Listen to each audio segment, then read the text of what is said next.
আমাদের যে রাষ্ট্রায়ত্ত ব্যাংকগুলো সোনালী, রূপালী, জনতা, অগ্রণী ব্যাংক, বেসিক ব্যাংক, এই সবগুলো ব্যাংকের মোটামুটি গত 15 বছরে যে পরিমাণ ঋণ দেয়া হয়েছে তার অলমোস্ট 50 to 70% খেলাপি।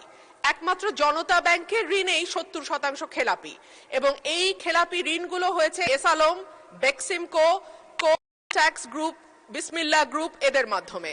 আমি মাননীয় মন্ত্রীর কাছে প্রশ্ন রাখছি, এই যে যারা গত 15 বছরে বিপুল পরিমাণ টাকা সেটা পরিশোধ করে নাই, তাদের ব্যাপারে কি ব্যবস্থা নেওয়া হবে, এবং এই ব্যাংকগুলোর আর্থিক যে দুরবস্থা সেইটা কাটাতেই বা সরকার কি ব্যবস্থা নেবে? স্পিকার, এটা একটু ভিন্ন প্রশ্ন, যদি প্রথম এই প্রশ্নের সাথে এটার কোনো মিল নাই, তবুও আমি উত্তর দিচ্ছি।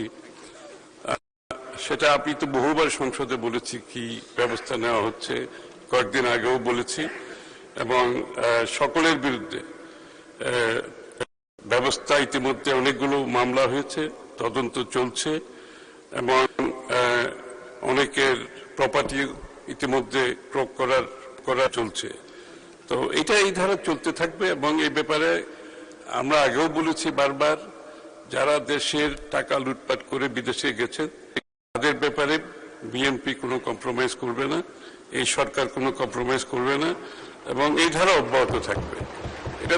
এটা তো বহুবার তথ্য আমি সংসদে কি কি ব্যবস্থা নিয়েছি সেই তথ্য, বিস্তারিত তথ্য দিয়েছি এই সংসদে, এবং সুতরাং এই ধারা অব্যাহত থাকবে।